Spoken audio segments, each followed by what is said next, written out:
When Elon Musk and Tesla unveiled the Cybertruck, there was a huge outcry at how crazy this truck looked and how it was going to be so divisive and how nobody was going to buy it. Well, a million reservations or so later, it's obvious that there's a lot of demand for the Cybertruck, but what about the looks of the Cybertruck? Well, after looking at it in Los Angeles, California, Austin, Texas, and New York City, New York, I actually think the Cybertruck is a bit of a chameleon. Let's take a look.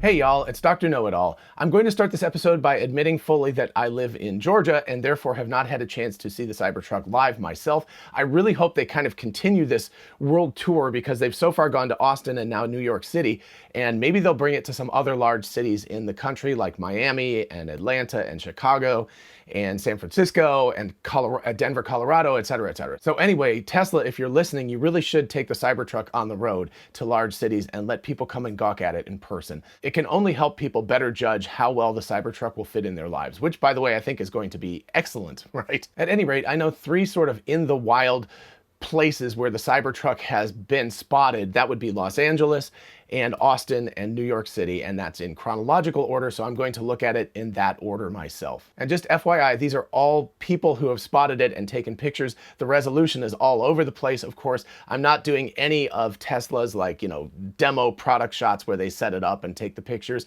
and I'm not doing any shots of it inside museums or anything like that. I'm only taking pictures of it outside in the wild where users have actually had a chance to look at it. So anyway, let's take a look and let's think about how the Cybertruck sort of changes its look depending on where it is. And I really think it's magical how the Cybertruck actually changes its look, or actually changes the look of the environment around it, because at first pass aesthetically, the Cybertruck seems like such a limited vehicle. It's so polygonal, so kind of low resolution, etc., that you would think that there is no way that this thing could alter itself or alter its appearance based on the environment, or again, like I said, alternatively kind of alter the environment to look more like it. But it really kind of does. So let's take a look at Los Angeles first. So let's start with the Jay Leno, Elon Musk sort of interview or whatever, the test drive that they did together in Los Angeles. And here, this first picture, you can see the two of them, and Jay Leno is looking at the Cybertruck, etc. So there's not an awful lot to see here. So the Cybertruck looks very clean up against the Tesla factory, etc. We also have a reverse shot of the Tesla at something like, it's a supercharger. I'm not exactly sure. Again, I think this is the Tesla factory, but in any case, it looks really cool. It actually kind of looks like it's on a movie set. I don't think that is a movie set, of course, but it sort of looks like those warehouses. It looks super cool, like it really, really belongs in that movie set. And of course, if we look at it up against the SpaceX headquarters, I mean, holy mackerel. That's very, very cool. But anyway, you can see just how cool this thing looks. It looks very futuristic. There's another Tesla behind it. And weirdly enough, the Tesla behind it, I think that's a Model 3, looks kind of weirdly old-fashioned and out of place when you see the Cybertruck up against the SpaceX factory building. So that's a really interesting factor, that you've got this kind of the curvier, sort of modern look doesn't look nearly as good against the SpaceX futuristic factory as the Cybertruck does, at least in my opinion, of course. Then we've got a person, cybertruckownersclub.com has posted this picture of a Cybertruck driving through Los Angeles. Very, very cool, very awesome. It's kind of low resolution, so you can't see the most in the world, but it's a very cool look. Again, it looks very much at home there. It's super big, obviously, but it looks very at home driving at night. It looks really, really cool at night. I've got to say, it looks, I think, at its best at night, and it really reflects lights off of everything else, and that's also super cool. We'll see that again in New York City. And then here you've got the Cybertruck at a valet stand. So this is kind of a high-class thing, right? This is something people in LA do. They go to fancy restaurants, they give their car to the valet drives it off into a parking lot. It looks really at home here. You think, okay, it's a work truck, etc. It's going to be fine in a work environment, but here it is in a very fancy LA environment, and something that has nothing to do with manual work, right? You're probably going to sell your screenplay or do something like that if you're going to some fancy restaurant. So it looks very at home there. The guard out front looks like he's pretty happy to be guarding that. So pretty cool. It looks very good in Los Angeles in that environment. And then finally, we can see it here driving through with some palm trees in the background. Again, it's not the greatest picture in the world, but it looks really good. In some weird ways, it actually looks kind of CGI in the whole thing, because I think it's because it's super low polygon, and the image itself is not the most fantastic image, but it looks really cool amongst all the palm trees in LA. All right, so let's turn to the Terra Texas factory at Austin, Texas. And I was there. It's very muddy. It's very, worker manual work. They're putting the thing together. So it's mud, it's tough guys, it's construction hats, it's large cranes, etc. So let's take a look at what the Cybertruck looks like in that environment. So in this first picture, you can see that people are pretty into the Cybertruck. I would imagine so. They're working on building a factory that's going to build these things. But look at it with mud on its tires or dirt on its tires, looking at it with the cement background, looking at it with the crane in the background, and the people with the reflective vests and hard hats on. I mean, it looks super at home. Of course, this you would almost expect it to look the best in this environment because this, of course, is what it's supposed to do. It's supposed to be a truck that's really tough, that's used in construction environments and so forth. But as a lot of people on the internet have noted, it looks really good with a little bit of mud on it. It's very awesome. Although at the same time, the sort of bar of the front headlights and also that light bar across the top just looks super, super cool. So it's a combination of looking super tough, but also like really futuristic and modern. And of course, here we've got a closer up picture where you can see the dirt on the tires better. And the lights are not on all the way across on this one, but it still looks really, really cool. And I have to say, man, with half done construction behind it, it looks badass. And here's a sideways picture with no people around. You see porta potties and everything, and the kind of single wide trailers that they bring in for construction work. And so it's kind of just by itself. And this is less like a movie star and more like just a workaday truck now, right? Because people aren't paying any attention to it. So in a couple of years after the newness is worn off and people are just using this as a regular truck, this is more or less how you would see it, right? It'd just be parked and it would be sitting there while people are doing construction work. And it looks super, super comfortable in that environment. Again, I think it looks fantastic with a little dirt on it. A note to Tesla that when they do more of their CGI and staged photographs of the Cybertruck in the future, they just need to throw some dirt on it because it looks better with dirt than it does super clean. And then finally, the most dirty picture we saw. This has got mud splattered up all over the sides and over the fender guards and over the tires, and you've got some lights behind it. And I mean, come on, that thing looks awesome. Again, if you look at the trucks in the background, which are kind of the traditional, Fords, I think that's a Ford F-250 in the background, any extended cab something, and a Ram directly behind it. But this thing actually looks better in this environment, I think. It looks like it's tougher. Those other cars with their aluminum bodies look like they're fragile, and they could be damaged very easily, whereas the Cybertruck just looks tough, and it looks like it will go through anything, and there's not going to be any problem with the Cybertruck just hanging out there and working, and whatever life throws at it, dirt and grit and rocks and something dropping on it and somebody accidentally, scratching it with a hammer or something, it's just going to stand up to all that. So again, it looks fantastic in this environment, as one might expect, of course, because this again is what it's supposed to be. It's supposed to be a work truck. And finally, of course, the Cybertruck was very recently in New York City because Elon Musk was hosting Saturday Night Live. Really good job, by the way, Elon. You did fantastic. And for all of us on the spectrum, I really appreciate that you admitted that you are on the spectrum. And I hope it brings more awareness to people who are not as socially adept as the majority of the population. So anyway, really good job.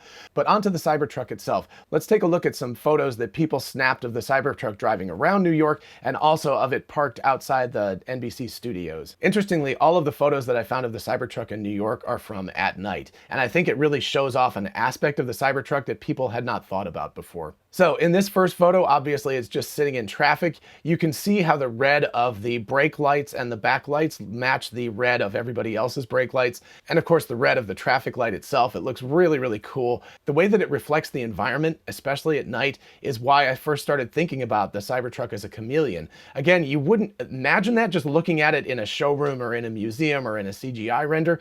But here when you look at it in the real world, it's just sort of picking up what's around it and casting that back again. So in a very bizarre way, it has kind of a almost stealth mode aspect to it. And part of that also, of course, is that like stealth aircraft and everything have those very, very angular shapes as well. So it's got a bit of a futuristic stealth mode look to it. Here's another photo of it on the streets, and it's got some nice motion blur because obviously it was captured very quickly. But again, look at, you've got the purple and you've got the red and the white and the neon colors and everything. And the Cybertruck is picking that up. It's also picking up the gray of the asphalt below it on the bottom parts of the panels, and it's casting that back. So again, especially with red neon light, it just looks super cool in that environment. Very futuristic. As a Teslarati article pointed out, it actually makes New York City look like a cyberpunk movie set. And here's another in-traffic photo with Radio City Music Hall behind it. Again, you can see it picking up some of the light colors. And again, you can see a Tesla, I think Model 3 behind it. And that looks better in New York City. It looked really weird in the other photograph that I showed from LA, but it looks better in New York City. But I think the Cybertruck, again, just looks more badass. It just looks more modernistic, like the future instead of the present. And it's just fantastic, again, to see how well the Cybertruck matches its environment and how good it looks in its environment and how it's blended into the New York environment. And also, I think it's pretty cool to see that it actually fits inside of a lane. It looks very wide, like it barely fits inside of a single lane on New York City's relatively narrow streets, but it actually does look like it fits, and that's pretty cool. And here we've got the Cybertruck parked underneath what looks like a subway bridge, and that's pretty darn cool as well. Again, you can see a Tesla behind it. Obviously, they have some sort of escort that's driving around with this truck, so it doesn't get mobbed by anybody. But it just looks very, very cool, especially under that bridge with its sort of retro futuristic look, I guess, and it gives the whole thing, again, a movie set kind of look. And you can see, as opposed to gasoline powered trucks, the front of the truck is almost nothing. It's got just a little stubby front, which allows them to have more of a passenger space in the front and the back seat and more cargo space. So they're not wasting a lot of space in the front with the engine, and that is really, really cool as well. But again, from an aesthetic standpoint, you can see how it's picking up a lot of the lights around it with its big flat surfaces. And it looks really cool with the studded tires against the cobblestone brick. And again, just you've got this sort of like retro futuristic look with the way the bridge and the cobblestones look versus the Cybertruck itself. Absolutely, this could be on a movie set. And then finally, the Cybertruck outside of NBC Studios, where it was parked and people are looking around at it. Obviously, you can tell it's drawing quite a crowd. It's quite a star. But beyond that, again, it's got the blue lights reflecting off of it. It's got a lot of the lights on the sides reflecting off of the windows. It's got the people are actually sort of reflecting off the flat panels and everything. And the bottom, of course, is picking up the dark gray of the asphalt itself. I love the top light above the passenger compartment. I think that looks super badass. All right, so there's the Cybertruck in LA, Austin, and New York City. So what do you think? I'd be interested to know your thoughts in the comments section. But as far as I'm concerned, I think that the Cybertruck, again, like I said, is a chameleon. And part of it is that because of the stainless steel, it doesn't reflect things because it's not like a mirror and it's more of a brush surface, but it picks up the colors of everything. And that's one of the things that steel really does well. Of course, it grays it out to some extent because it's steel, but it picks up those colors and it pulls it in and it diffuses it and then it sends it back to us. And from an aesthetic standpoint, that means it kind of blends into any circumstance that it's in. And that means that kind of no matter where the Cybertruck is, it's going to fit in because it's going to pick up so many of the surrounding colors and push it back to us as the viewers. But beyond this, because of the construction materials of the Cybertruck and its real flat panels and its sort of polygonal look, it looks really tough. It looks like it absolutely fits in a construction environment in Austin. It looks so good with mud and dirt all over it. You know, I'm thinking like you drive that thing around for a while, you're probably not even going to want to wash the exterior. You're going to want to let it get muddy and dirty and nasty looking and everything. And of course that won't reflect the environment as much, but if it's a work truck and you're kind of trying to be like a badass worker or something like that,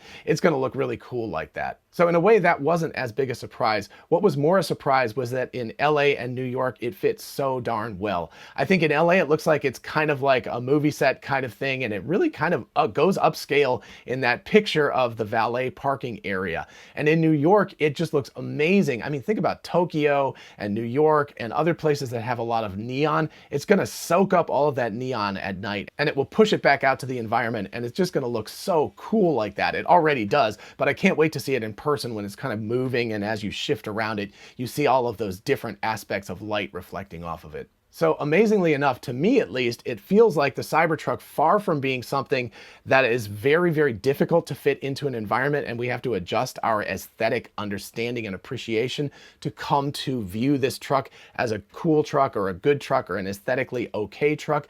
I think the opposite is going to happen. As soon as this truck is out in numbers and people see it driving around, everything else is going to look like the past and people are going to want this truck even more. So I have to say, I'm really glad I have a reservation in right now because I'm afraid that if I didn't, it would be years and years and years before I would be able to get my hands on one. That's how cool the Cybertruck looks. All right, I hope you enjoyed this episode and found it fun and thought-provoking. If you did, please do like it so other people can find the video and subscribe for more of this. Also, as always, a huge shout out to my patrons on Patreon. You all are wonderful. I just did a recent trip down to Florida to watch my first rocket launch ever, the Falcon 9 Starlink launch, and if you haven't seen it, you can check it out up here. And all of that is thanks to my patrons on Patreon supporting this channel and helping me to afford to do these trips. So thank you so much. And of course, if you want to join, just check out the link in the description and you can see how. Also, definitely check out the link to WeBull in the description. WeBull is an awesome stock and crypto trading platform, and if you sign up, you get one free stock valued up to $250, and if you fund the account with $100, you get a second stock valued up to $1,600, so that's pretty awesome. Of course, don't forget about our merch store, which has "Don't Mess with Tesla," which seems very appropriate today with the Cybertruck being built in Austin, as well as a lot of other t-shirts and tumblers, etc. So check that out in the description. And finally, don't forget we are both Tesla and Amazon affiliates. If you look in the description for that as well, you can see how clicking on a link and going shopping helps out the channel. And in the meantime, please do feel free to ask me questions in the comments or at my email address, which is drknowitallknows@gmail.com. Till next time, bye-bye.